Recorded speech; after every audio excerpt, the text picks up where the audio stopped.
നമസ്കാരം. അടുത്ത വിശാഖ നക്ഷത്രമാണ്. വിശാഖ നക്ഷത്രക്കാർ 2025 ആദ്യ വർഷത്തിൽ ആദ്യം തന്നെ അവർ മണ്ടത്തരങ്ങൾ മാത്രമേ കാണിക്കുള്ളൂ. കാരണം അവർക്കുണ്ടായ സ്വത്വസിദ്ധമായ കഴിവ് അവർ പ്രയോജനപ്പെടുത്താണ്ട് അവർ വേറെ പലതും ചെയ്ത് ഹാർഡ് വർക്ക് ചെയ്ത് അവരുടെ കഴിവും ഇല്ലാണ്ടാക്കി അവർ സ്വാഭാവികമായിട്ടും മാനസികമായിട്ടും ശാരീരികമായിട്ടും തളർന്നു പോവുകയേ ഉള്ളൂ. തളർന്നു പോകുന്നതിനൊപ്പം തന്നെ അവർ ആ കാര്യത്തിൽ ഒരു സ്ഥിരത കൈവരിക്കും. അതുകൊണ്ട് അത് തന്നെ ചെയ്തുകൊണ്ടിരിക്കും. അതുകൊണ്ട് തന്നെ സാമ്പത്തിക കാര്യത്തിൽ ഇവർക്ക് വലിയ പുരോഗതി എന്തായാലും ഉണ്ടാവില്ല. കാരണം അവർ ഇഷ്ടപ്പെട്ട കാര്യമല്ല ചെയ്യുന്നത്. അതുകൊണ്ട് തന്നെയാണ് മെയിൻ കാരണം.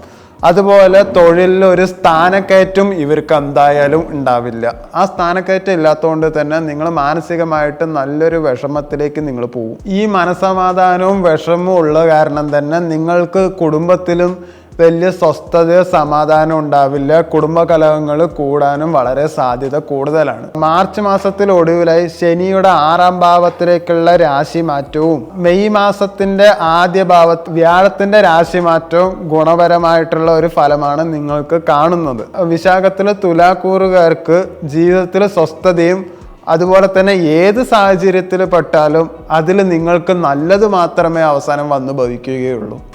അതുപോലെ തന്നെ ആരോഗ്യ പ്രശ്നങ്ങളുള്ളവർക്ക് ഇപ്പോൾ പല ഡോക്ടർമാരെയും കണ്ടിട്ടുണ്ടാവും. പക്ഷെ അതിലൊന്നും ഒരു കറക്റ്റായിട്ടുള്ള ഒരു ആരോഗ്യം നിങ്ങൾക്ക് വീണ്ടെടുക്കാൻ കഴിഞ്ഞു എന്ന് വരില്ല.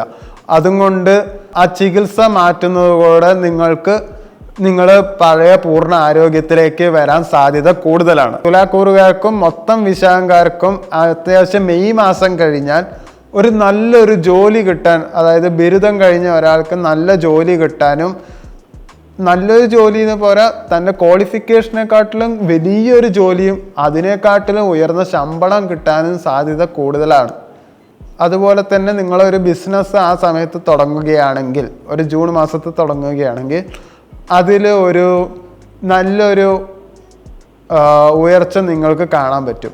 ആദ്യം കുറച്ച് സ്ട്രഗിൾ ഉണ്ടാവും. കാരണം നിങ്ങൾക്ക് ഒരു കസ്റ്റമർ കിട്ടാൻ കുറച്ച് ബുദ്ധിമുട്ടേണ്ടി വരും. അതിന് നിങ്ങൾ എന്തായാലും കസ്റ്റമർക്ക് എന്താണ് നിങ്ങളുടെ ബിസിനസ് കൊണ്ട് ഗുണം ഉണ്ടാവുക എന്നുള്ളത് നിങ്ങൾ പറഞ്ഞ് ഫലിപ്പിച്ചാൽ മാത്രം മതി.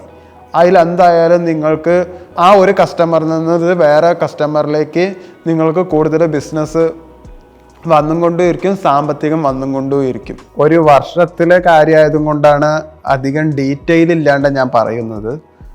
അടുത്ത വീഡിയോയിൽ ഓരോ മാസത്തിലും നിങ്ങളുടെ മാസഫലം പറയുന്നതാണ്. അപ്പോൾ അതിൽ ഒരു മാസത്തിൽ എന്തൊക്കെ നടക്കുന്നുള്ളത് ഞാൻ ഡീറ്റെയിൽ ആയിട്ട് പറയുന്നതാണ്. ഞാൻ ബേസിക്കലി ഒരു സൈക്കോളജിസ്റ്റാണ്. അപ്പോൾ ഞാനിവിടെ വേറൊരു ചാനലിൽ ഡാർക്ക് സൈക്കോളജിനെ പറ്റിയിട്ട് പറഞ്ഞും കൊടുക്കുന്നുണ്ട്. പക്ഷെ ഞാൻ ഒരു ആസ്ട്രോളജർ ആണോ എന്ന് ചോദിച്ചാൽ ഞാനൊരു പ്രൊഫഷണൽ ആസ്ട്രോളജർ അല്ല.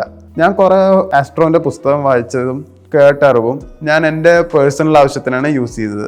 അതുപോലെ എൻ്റെ ഫാമിലി, ഫ്രണ്ട്സ് അങ്ങനെയുള്ളവർക്കൊക്കെ ഞാൻ പറഞ്ഞു കൊടുക്കുകയായിരുന്നു.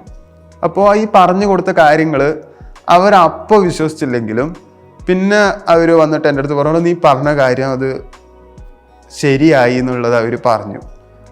അപ്പോഴാണ് നീ ഇത് യൂട്യൂബിൽ വീഡിയോ ചെയ്തുകൂടെ എന്ന് അവർ റെക്കമെൻഡ് ചെയ്യാൻ തുടങ്ങി. അങ്ങനെയാണെങ്കിൽ ഈ ഓരോരുത്തർക്ക് പറഞ്ഞു കൊടുക്കുന്നതിന് പകരം എല്ലാവർക്കും വീഡിയോ ലിങ്ക് അയച്ചു കൊടുക്കാമെന്ന് ഞാനും കരുതി. പിന്നെ കൂടുതൽ ഡീറ്റെയിലിംഗ് വേണ്ടവർ മാത്രം വിളിച്ചാൽ മതി എന്നുള്ളത് ഒരു തീരുമാനത്തിൽ ഞാൻ എത്താൻ തുടങ്ങി. അങ്ങനെയാണ് ഞാനിപ്പോൾ ഈ വീഡിയോ ചെയ്യാൻ തുടങ്ങുന്നത്.